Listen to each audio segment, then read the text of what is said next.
10:30, and we were just paying our bill at the restaurant. We were at a restaurant on the beach. The beach is the Promenade d'Anglais is about 3 meters above the beach, and all of a sudden, as we're paying the bill, we hear pop, pop, pop, pop sounds. I don't know how many. Hold on, there's some police going by. Eric, are you still in Nice at this moment? Yes. Police going in both directions. We just passed 2 people who were being detained by the police. They were up against a fence and being questioned by police. Okay, so 2 more arrests it seems, but obviously that could be anything at this stage. I don't know. I don't know if they've been arrested, but they were being questioned. They were young guys, 20-ish or so. Anyhow, we were on the beach. We heard the pop, pop, pop, pop sounds. And though my wife is deaf, she recognized the sounds as gunfire. And so she grabbed me, and we started running for, there's a kitchen area, and there's some toilets that run underneath the Promenade d'Anglais at the restaurant we were at. And just as we started running for this shelter, people started diving off the promenade to try to get away from what was happening. And a guy wound up hit my wife.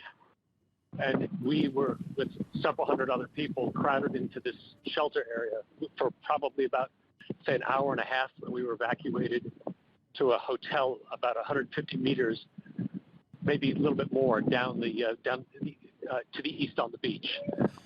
Just to bring people up to date who may be joining us now, Eric, stay with us, please. We have Eric Drattel, who is an eyewitness to the event which happened in Nice, the horrific event that happened in Nice, where a lorry penetrated a crowd, drove into the crowd. Between 60, we're seeing over 70 people dead. 60 is the confirmed figure so far. Eric Drattel, you said your wife was injured by someone diving off the promenade, jumping off the promenade, trying to get to safety. How is your wife? Is she okay? She's okay. She's okay. There's no fracture. That's good news. We're just putting some ice on it. She'll be fine. Okay, so she's okay, but you sound understandably shaken by what you've seen. A little stressed, yes. I mean, the situation. Did you manage to see the actual scene? Because clearly it must have been an horrific sight. So we did see some of the scene. Most I was able to see was a body and lots of debris. I saw a stroller a pram that had been rolled over, and saw a street, looks like a street sign, a street light that had been knocked over. We're actually trying to get to our hotel now. We were released from where we were staying. It's looking like the police will not let us get to our hotel. They're blocking that road. So it seems very much that Nice remains in a state of semi-lockdown, at least, people moving around, but areas cordoned off. Is that about correct? Absolutely right. In terms of what else you saw, I mean, clearly this is an absolutely horrific scene. Gunfire, we heard that the driver descended from his cab and was firing guns. Can you tell us anything about that? We didn't see that. We were on the beach level, about 3 meters below. Okay, and obviously the sense that you're left with is one of fear, one of, I mean, clearly shock. Yeah. We've been in France for 2 weeks.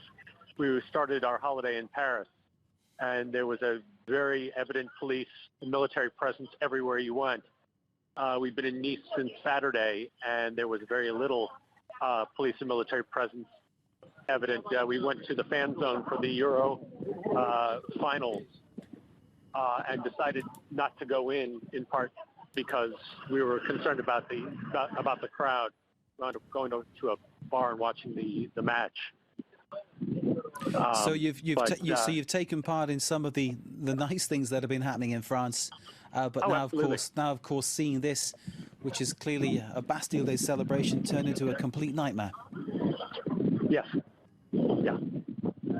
It was pretty horrible. A lot of people really shaken up. And in terms of what the police have been doing, Eric, you say they've closed off certain areas. There are armed police or armed officers at the scene? Yeah, there are armed police. A guy just stopped us trying to get to our hotel. I'm not sure where we're going to go tonight then.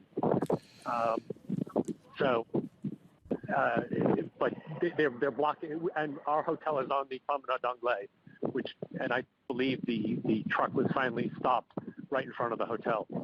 So your hotel very much part of the crime scene at the moment, and obviously one of the places they're trying to keep safe, just in case there is another aspect to this situation. Let's put it that way. Eric Drattel, thank you so very much indeed for joining us.